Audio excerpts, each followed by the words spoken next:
Di Indo kalau nggak punya skill sulit kerja soalnya. Jadi aku memilih terjun ke Taiwan itu.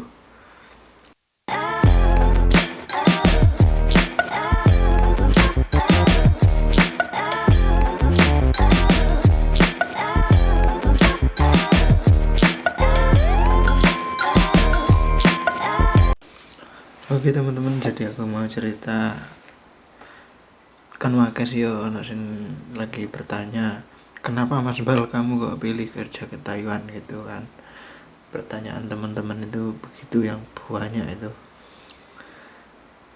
Jadi aku begini teman-teman, di Indo itu kan nggak punya skill apapun aku kerja ke Taiwan. Kerja apapun nggak punya skill sih aku di Indo dulu. Skill apa-apa sulit.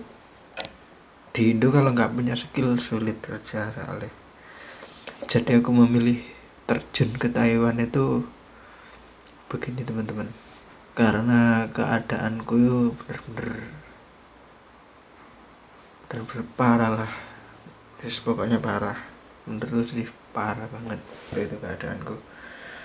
Mau kerja di Indo nggak punya skill, terus mau usaha tidak punya modal, ya itu jadinya aku menekat kerja ke Taiwan. Waktu itu aku prosesnya itu 2020 teman-teman. Waktu aku udah mulai bisa kerja itu umur sekitar 15 tahun udah mulai kerja ke Surabaya pernah dulu. Terus di Surabaya kerjanya itu apa ya namanya, kerjanya itu di sablon teman-teman dulu aku. Ya gajinya cuma nggak ada 1 juta dulu, nggak ada 1 juta ya per bulan. Jadi itu aku masuk di situ cuma beberapa bulan itu, terus tuh pindah lagi kerja. Oh iya, pertama ke Surabaya kerjanya jaga rumah teman-teman, kacung lah namanya. Apa itu, disuruh bersih-bersih, nyapu, ngepel, disuruh belanja, beli ini itu. Waktu itu di Surabaya area sana dulu kerjanya. Terus waktu itu aku di situ kerja itu sampai 6 bulan teman-teman, sekitar 6 bulan, setengah tahun lah. Terus itu aku pulang ke rumah, kembali lagi ke Surabaya. Nah itu di situ sama temanku kan, aku 2 orang kan itu kembalinya. Di sana nggak ada pekerjaan, terus dipindah. Aku kerja ke bangunan teman, kerja ke renovasi. Renovasi itu kalau nggak salah renovasi rumah ya, teman-teman. Waktu itu renovasi rumah, di situ kerja ya sekitar 2 bulan aku teman-teman di sana. Aduh parah pokok waktu itu aku wis 2 bulan di sana, parah di bangunan itu wis gak enak pokoknya tenan. Terus lanjut meneh aku pulang teman-teman, temanku pulang juga. Waktu itu aku kerja di sablon. Di sablon itu kalau gak salah aku sampai 5 bulan teman-teman, gaji 600.000. Waktu itu aku umur sekitar 17-an teman-teman. Umur 17 itu aku sampai bertahan 6 bulan di sana. Itu masih lumayan enak lah kerjanya waktu di sablon itu, meskipun gajinya murah tapi enak. Tapi ya sama lah, waktu itu gaji itu kerja jadi kacung di rumahnya Cina itu aja dulu 600.000 aku dulu. Waduh.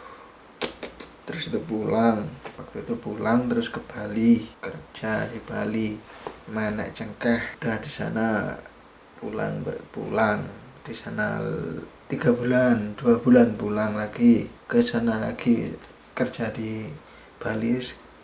Itu musiman dulu, musiman ya, cengkeh kan musiman kalau di Bali. Dia sama lah di Jawa juga musiman kalau cengkeh, setahun sekali. Jadi setahun sekali ke Bali gitu. Terus udah capek aku itu, pokoknya capek teman-teman.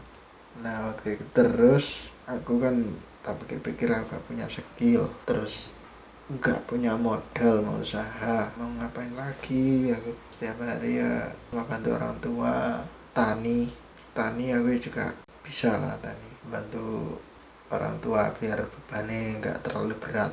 Terus aku pikir-pikir lagi itu sampai bertahun-tahun lah, 2 tahun lah berapa di rumah. Terus aku punya rencana kerja ke Taiwan. Jadi ya saiki kerja di Taiwan wis jeruk lah pisan, ibaratnya ngono. kerjanya wis maton, wis penak, ya wis lancar lah, gaji lancar meskipun nggak banyak kayak teman-teman sing pabrik liya gajine dur-dur. Aku standar gajine teman-teman, nggak terlalu akeh lah aku. Ya iku aku langsung proses nang Taiwan iku. Ngono ceritanya aku jan tenan. Aku karena kedesak karena nggak ada apa-apa teman-temanku wis duwe sembuh barang-barang dulur temen aku doi gak duwe, aku kudu duwe solusi. Aku usaha gak duwe modal, ate usaha apa gak duwe skill. Lah iku aku baru terjun desa ke Taiwan dadi TKI ya wis aku nang Taiwan iki langsung aku proses yes iku DPT. Wis pokoknya ceritanya waduh bener-bener parah pokoknya dulu. Jadi aku nekat kesini. Nah Indo aku perkara gak duwe apa skill teman-teman dan gak duwe modal. Jadi aku mencari alternatif nang Taiwan iki. Wis muga-muga aku di Taiwan berhasil no. Proses saya nekat nang Taiwan. Semuanya aku teman-teman ceritaku. Aku sih panjang iki ceritanya aslinya. Gawe teman-teman sing proses nang Taiwan muga-muga tatungane ndang budal nang oleh kerjaan nang kerja muga-muga pabrike lembure akeh, pabrike penak teman-teman. Semoga sampean ndang budal nang Taiwan.